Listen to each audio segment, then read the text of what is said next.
மோசே எங்களை அனுப்பின நாளில் இருந்த அதே பலன் இன்றைக்கும் எங்களுக்கு இருக்கிறது. பலன் குறையாது.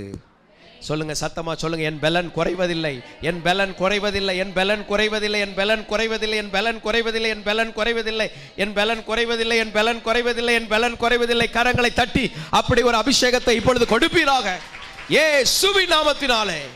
அப்படிப்பட்ட பலன் இப்பொழுது வருவதாக. எல்லா பலவின் பேக் பெயின் மாறுவதாக, தலைவலி நீங்குவதாக, எல்லா குறைச்சல்கள் நீங்கட்டும் இயேசுவின் நாமத்தில். பலன் குறைவதில்லை.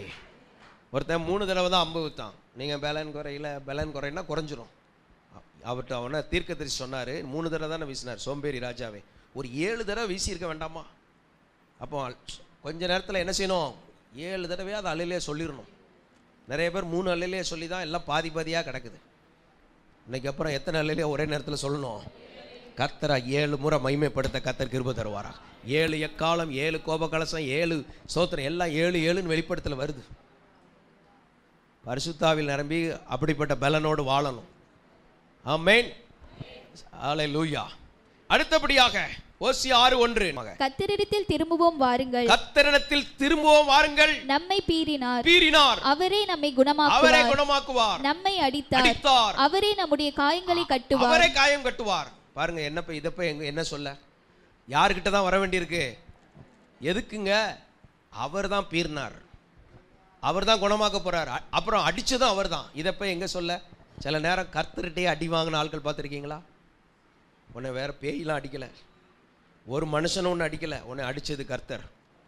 ஊசாவை அடிச்சாரு, அவன் காலி ஆயிட்டான். ஆனால் உங்களை என்னை காலி பண்ணாத அளவுக்கு அடிச்சிருக்கிறார். ஆண்டவர் இன்ஸ்ட்ரக்ஷன் கொடுத்து அடி கொடுத்துருக்கிறார். இந்த யோபு அடிக்கும்போது ஆண்டவர் ஒரு இன்ஸ்ட்ரக்ஷன் கொடுத்தார், அவனை என்ன செஞ்சுக்க? அடி. ஆனால் அவன் என்ன செஞ்சிடாத? ஜீவனை தொடாத. இன்னைக்கு சிலர் அடிச்சது காரணம் என்ன தெரியுமா? அவர் நம்மளை சரிப்படுத்துறதுக்கு தான் அடிச்சிருக்கிறார். அல்லேலூயா. கர்த்தர் அடிச்சாரு, அதனால ஓடி வேற எங்கேயும் சாத்தாண்டே போக முடியும்? தீர்வு எங்க இருக்குன்னா அவரிடத்திலே வாங்க. ஆண்டவரே, நீங்க தான் என்ன அடிச்சிங்க, நீங்களே என்ன குணமாக்குங்க. நீங்க தான் என்ன பீர்னீங்க, நீங்களே ஒரு தையலை போடுங்கப்பா, சரிப்படுத்துங்கப்பா. கர்த்தரின் சினத்தின் மிலாற்றை கண்ட புருஷன் நான். கர்த்தர்ட்ட அடி வாங்கி அந்த அளவுக்கு வாழ்ந்துட்டோமே. அன்பின் கரங்கள், நமக்காக அடி வாங்கின கரம் நம்மை அடிக்கிற அளவுக்கு வாழ்ந்துட்டோமே. இன்னைக்கு மனம் திரும்ப கர்த்தர் கிருபை தருவாராக. எல்லாம் சொல்லி ஜோமனுங்க, ஆண்டவரே, நீர் எங்கள் மேலே கோபப்படுற அளவுக்கு, நீர் எங்களை அடிக்கிற அளவுக்கு, நீர் எங்களை பீறுகிற அளவுக்கு நடந்ததை நினைத்து வெட்கப்படுகிறோம். மனம் திரும்புக ஒப்பு கொடுக்கிறோம். இந்த நாளிலே ஒரு சுத்திகரிப்பு வருவதாக, ஒரு குணமாகுதல் உண்டாவதாக. ஆமென், ஸ்தோத்திரம். லூக்கா 9:42, அவன் சமீபித்து வருகையில் பிசாசு அவனை கீழே தள்ளி அலைக்கழித்தது. இயேசு அந்த அசுத்த ஆவியை அதட்டி இளைஞனை குணமாக்கி, அவன் ஆவியை அதட்டி குணமாக்கி தகப்பட்ட கொடுத்துட்டார். இந்த இளைஞனை நிறைய அலக்களிக்கிற ஆவி இருக்கும். இளைஞர்கள் பாஸ்டரை டெய்லி 2 தடவையா சந்திக்கணும். தினசரி காலையில் 2 தடவை அப்படி நடமாடிட்டு என்ன சொல்றேன்னு கேட்டுட்டு போகணும்.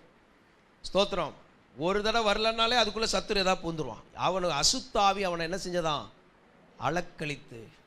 திருமணமாகி 5 வருஷத்துல இருக்கிறவங்க 2 நாளைக்கு ஒரு தடவையாவது எங்களை சந்திச்சு சும்மா அப்படி உலாவிட்டு போனால் போதும், அதுக்குள்ளே ஸ்கேன் பண்ணிடுவோம் ஆவியில். ஸ்தோத்திரம். அப்போ ஏதாவது சொல்லுவோம், சொல்கிறத கேட்கணும். அப்போ அந்த ஆவியை அதட்டி இளைஞனை குணமாக்கி. சில ஆட்களுக்கு என்னென்னா, அவன்கிட்ட இருக்கிற ஆவியை அதட்டினாலே இவன் கோவப்படுறான். நல்லதுக்கு காலம் இல்லை பாருங்க. அதட்டுறது எதை?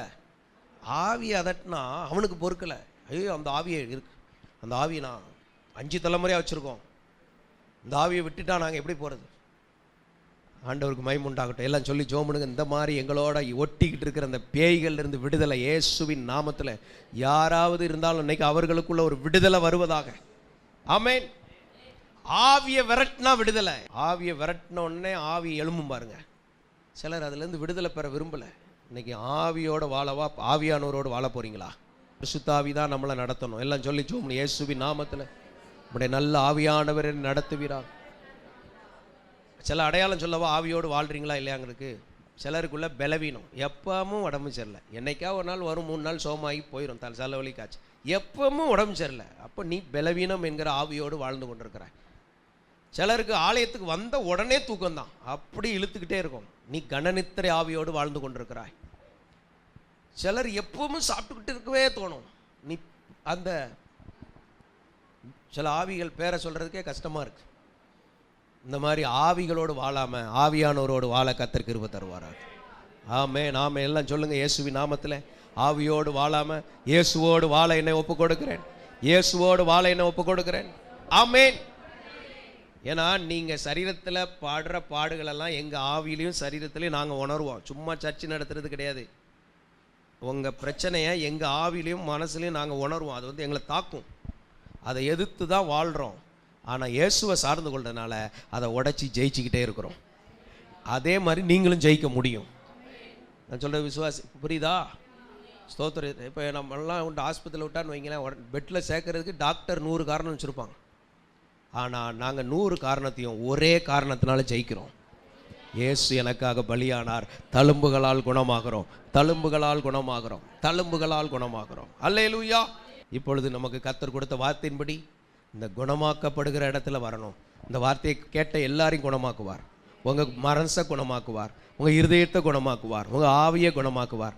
எல்லாரும் விடுதலையாக்கப்படுவீர்களாக. இப்போ இயேசுவின் நாமத்தில், இயேசுவின் ரத்தத்தினாலே, இயேசுவின் வார்த்தையினாலே இப்போ ஒரு நிமிடம் நல்ல ஆவியானவருக்கு இடம் கொடுத்து ஸ்தோத்திரம் ஸ்தோத்திரம் என்று விட்டு கொடுத்து பரிசுத்த ஆவியில் நிரம்பி ஜெபித்து எல்லாரும் விடுவிக்கப்படணும். இப்பொழுது நான் ஜெபித்து முடித்த உடனே நீங்கள் சத்தமாக சோத்திரம் சோத்திரம் சோத்திரம் என்று சொல்லி ஜெபிக்கணும். பரிசுத்த பிதாவே, இந்த வார்த்தைகளை கேட்ட எல்லாரும் சுகமாக்கப்படுவார்களாக, விடுவிக்கப்படுவார்களாக, அற்புதங்களை பெற்றுக்கொள்வார்களாக, பாதாள கட்டுகள் உடைவதாக, அசுத்த ஆவிகள் துரத்தப்படுவதாக, மறைந்து கிடக்கிற வியாதிகள் பூர்வீகமாக ஜெனட்டிக்கா வந்து கொண்டிருக்கிற எல்லா வியாதியின் வல்லமைகள் வேர்கள் பிடுங்கி எடுக்கப்பட்டு விடுவிக்கப்படுவார்களாக.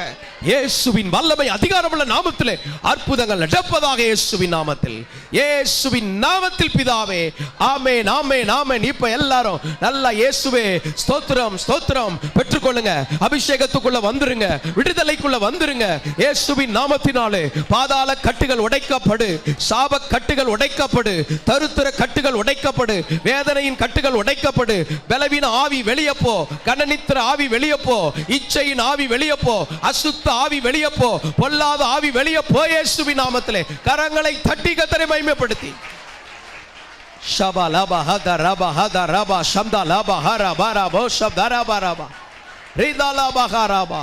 சுகம் அடைவீர்களாக, விடுதலை அடைவீர்களாக, நன்மையை காண்பீர்களாக, ஆசீர்வதிக்கப்படுவீர்களாக, மேன்மை அடைவீர்களாக.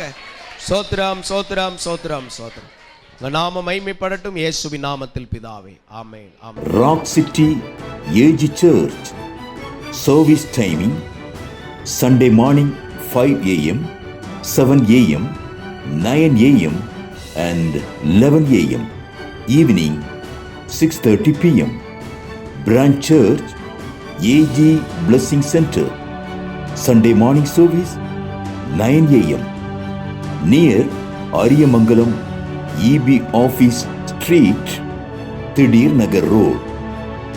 Our address AM Plaza, number 8/1, second floor, opposite Sidambaram Mahal, Trichy 620002. Cell phone 99 7 660 7364.